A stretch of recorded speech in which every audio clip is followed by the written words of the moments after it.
Oh, thanks so much for having me. Hello? I'm here. Thanks for having me, guys. Thanks for having me. Oh, do you need me to press any buttons? Should I? Oh, thanks so much for having me. Sorry about the mix-up there.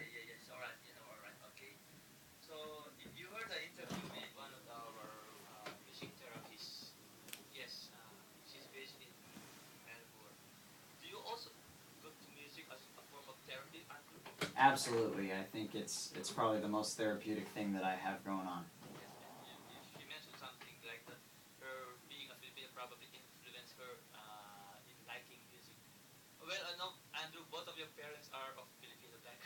Yeah.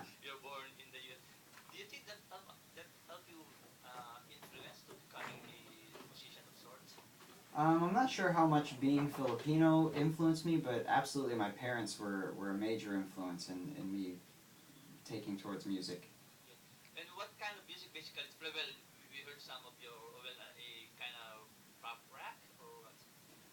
Yeah, I like to try and keep it as eclectic as I can, because I don't want to restrict myself by picking a genre. I certainly grew up listening to a lot of rock and pop, so I probably lean that way, but as much different stuff as I can. One of my teachers when I was younger really pushed me towards jazz, and it's nice to bring that element in as well. So. Oh, that's tough. I have lots of favorite bands. There's an American band named Say Anything that I'm a big fan of.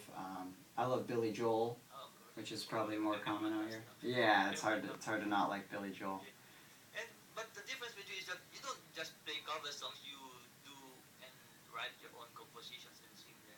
Yeah, absolutely. I think when we're talking, especially when we're talking about music as therapy, it's very helpful to be able to get out whatever's inside of me and just sing it and put it to a melody. It's quite therapeutic and it's cathartic a lot of times. Even when you're singing a sad song, it feels good to get it out.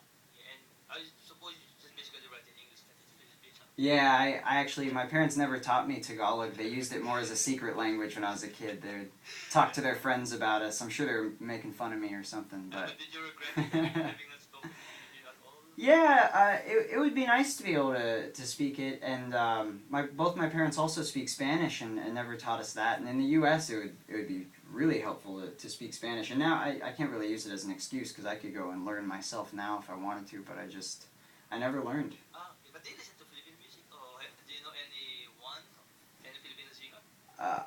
I personally do not. My parents listened to some a little bit, and I know a few years ago the Black Eyed Peas, another American group, released a few songs in Tagalog, and my dad played that on repeat over and over throughout the house. And Andrew, how many songs have you written so far? I mean, you keep on continuously writing songs. Yeah, I continuously write, and I've started recording and trying to release as many just self-release albums on the internet, and so far I've self-released 6 albums, and probably written over near 150 songs. And you have your own channel on YouTube? Yeah, I've got my own channel. I've actually I built my own website. Okay, so what's the website? It's atrivialhero.com.